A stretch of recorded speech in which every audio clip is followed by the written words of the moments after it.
당신의 삶을 풍요롭게 하는 세계의 신묘한 환상 이야기, 어찌할꼬, 젓가락 지옥 중생과 지장보살. 자그만 배려가 얼마나 당신의 삶과 사회를 바꿀 수 있는지 아시나요? 예부터 전해 내려온 젓가락 지옥 이야기를 이곳에서는 보다 디테일하게 들려드릴까 합니다. 먼저 구독과 좋아요를 부탁합니다. 지속적인 콘텐츠 제작에 큰 힘이 될 것입니다. 젓가락 지옥 중생과 지장보살. 어느 날 한 선인은 이승에서의 생을 다하고 저 세상으로 떠나게 되었습니다.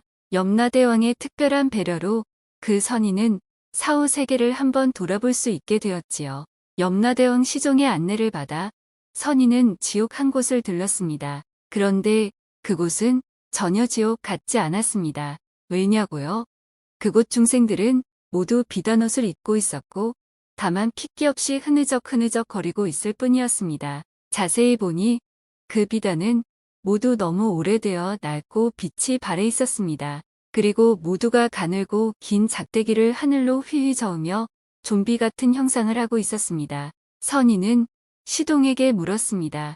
왜 저기 중생들은 피죽 한 그릇도 먹지 못한 형색을 하고 있는 것이요? 그러자 시동은 모두 말씀마다나 너무 오랫동안 피죽 한 그릇도 먹지 못해 그렇다고 대답했습니다.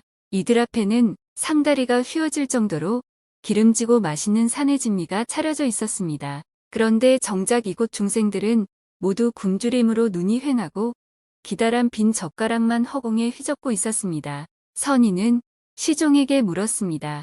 왜들 산의 진미를 앞에 두고 모두 저런 형상을 하고 있는 게요? 시종은 담담하게 대답했습니다. 저들은 이승에서 항상 자기 입속만 챙기고 산 인간들이지요. 더구나 남에게 배려란 눈꼽만큼도 모르고 오히려 타인에게 고통만 주었지요. 그 죗값을 치르고 있는 것입니다.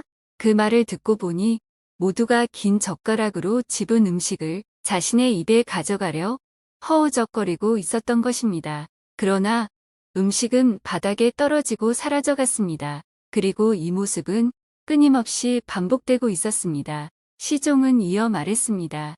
이곳 중생들은 오랫동안 온갖 산의 진미를 앞에 두고 먹지 못해 고통만 받을 것입니다. 그로 인해 뼛속까지 쓰라린 절망만 반복하여 느끼게 될 것입니다. 왜냐하면 긴 젓가락으로는 어떤 음식도 스스로 자신의 입에 넣을 수 없기 때문입니다. 그런데 유독 붉고 반짝반짝 아름답게 빛나는 비단 옷으로 치장한 한 지옥 중생이 선인의 눈에 들어왔습니다. 시종은 그런 선인을 보고 말했습니다. 저 중생은 천도에서 식탐이 너무 지나쳐 옆자리 천인의 음식까지 매번 욕심을 내다 여기까지 오게 되었지요.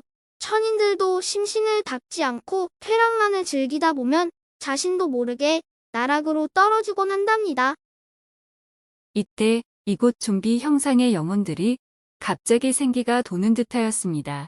저기 지장보살께서 긴 젓가락으로 서로에게 음식을 떠먹여주는 시범을 보여주고 계셨던 것입니다. 그러자 이곳 모든 지옥 중생들은 잘 이해했다는 듯이 일제히 머리를 끄덕였습니다. 그리고 모두의 얼굴에 안도의 화색이 도는 듯하였습니다. 이들 모두는 긴 젓가락으로 어렵사리 음식을 집었습니다. 그러자 그 순간부터 모두가 다시 돌변하여 그 음식을 자신의 입으로 가져가려 허우적거리기 시작하였습니다. 긴 젓가락은 허공에서 다시 춤을 추기 시작하였습니다. 시종이 말했습니다. 이곳 중생들은 옆에서 수많은 방책을 알려줘 본들 백방이 무효합니다.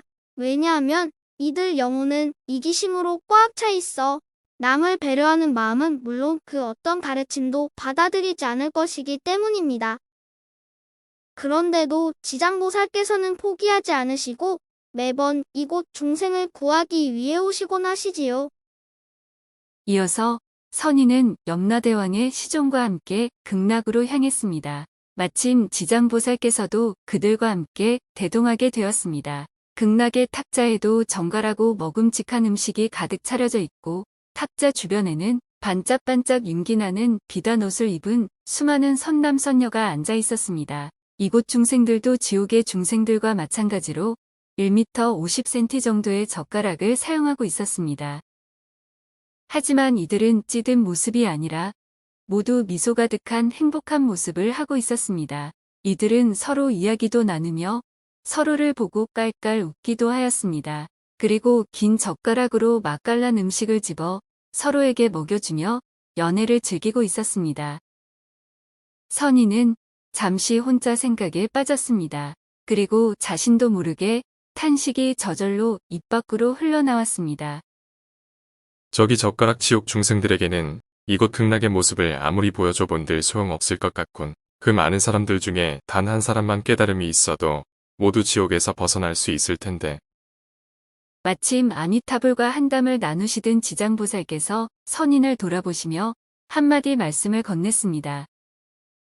저기 아주 빛바랜 낡은 비단 옷을 입고 해맑은 얼굴을 한 자가 보이시오. 그런데 저 자가 바로 그 자울시다. 이야기는 여기까지입니다. 에필로그. 타인을 배려한다는 것은 남이 아닌 자신을 격조 있는 인간으로 스스로 대접하는 것입니다. 그렇지 않나요? 그럼 다른 이야기에서 또 봬요. 감사합니다.